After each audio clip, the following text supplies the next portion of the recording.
राधे राधे। आप सभी को मेरे चैनल में आपका हार्दिक स्वागत है। आइए आज सुनते हैं शुक्रवार की प्रदोष व्रत कथा। शुक्रवार को पड़ने वाले व्रत को शुक्र प्रदोष व्रत कहते हैं। इस दिन किए जाने वाले प्रदोष व्रत से सुख समृद्धि और सौभाग्य का वरदान मिलता है। प्रदोष व्रत की पूजा शाम के समय की जाती है। चलिए अब कथा सुनते हैं। किसी नगर में 3 मित्र रहते थे। उनमें से एक राजकुमार, दूसरा ब्राह्मण का पुत्र और तीसरा धनिक पुत्र था। राजकुमार और ब्राह्मण पुत्र का विवाह हो चुका था और धनिक पुत्र का भी विवाह तो हो चुका था, परंतु उसकी पत्नी का गोना अभी नहीं हुआ था।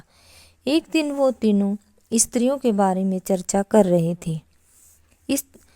तब ब्राह्मण पुत्र ने कहा, पत्नी के बिना तो घर भूतों का डेरा लगता है। जब धनिक पुत्र ने यह बात सुनी तो उसने तुरंत अपनी पत्नी को वापस लाने का निश्चय बना लिया। धनिक पुत्र के माता पिता ने उसे बहुत समझाया कि बेटा, इस समय शुक्र देवता अपनी शुभ स्थिति में नहीं है और इस समय पर स्त्रियों को उनके मायके से विदा कराकर लाना शुभ नहीं माना जाता। लेकिन धनिक पुत्र ने अपने माता पिता की बात नहीं मानी और अपनी पत्नी को लेने उसके मायके पहुंच गया। ससुराल में उसकी खूब आवभगत हुई और फिर उसने अपनी पत्नी को ले जाने की बात कही। पत्नी के घर वालों ने भी उसको बहुत समझाने का प्रयत्न किया, किंतु उन्होंने कहा, इस दिन लड़कियों को उनके मायके से विदा कराकर ले जाना शुभ नहीं माना जाता। किंतु उसने इनकी बात भी नहीं मानी और मजबूरन होकर उन्हें अपनी बेटी को विदा करना पड़ा। विदाई के बाद वह और पत्नी शहर से निकले ही थे कि बैलगाड़ी का पहिया निकल गया और बैल की टांग टूट गई।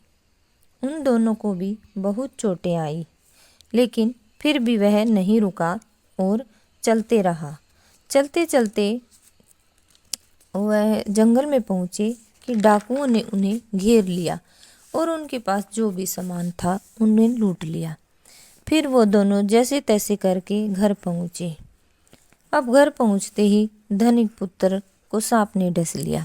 सांप के डसे जाने के बाद जब उसके पिता ने वैद्य को बुलाया, तब वैद्य जी ने कहा कि तुम्हारे पुत्र की 3 दिन के अंदर मृत्यु हो जाएगी।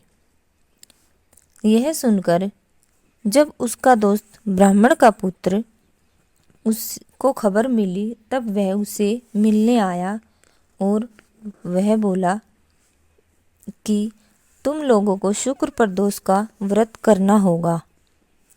और उसने कहा जिस समय तुम अपनी पत्नी को विदा कराकर लाए थे, उस समय शुक्र देवता अपनी शुभ स्थिति में नहीं थे, जिसके कारण तुम्हारे साथ यह सब हुआ है। अब तुम अपनी पत्नी के साथ वापस उसके मायके जाकर कुछ दिन वहाँ रहोगे, तभी तुम्हारे साथ सब कुछ सही होगा। अब ब्राह्मण पुत्र के यह कहने पर वह अपनी पत्नी को लेकर वापस उसके मायके चला जाता है। अब धीरे धीरे उसकी तबीयत में सुधार होने लगा और वह कुछ ही दिनों में बिल्कुल ठीक हो गया। अब उसने शेष जीवन अपनी पत्नी के साथ खुशी खुशी बिताया। तो ये थी शुक्र प्रदोष की व्रत कथा, जिसे सुनने से पति की लंबी उम्र, दाम्पत्य जीवन में सुखी और सभी मनोकामनाओं की पूर्ति होती है। इसी के साथ राधे राधे। फ्रेंड,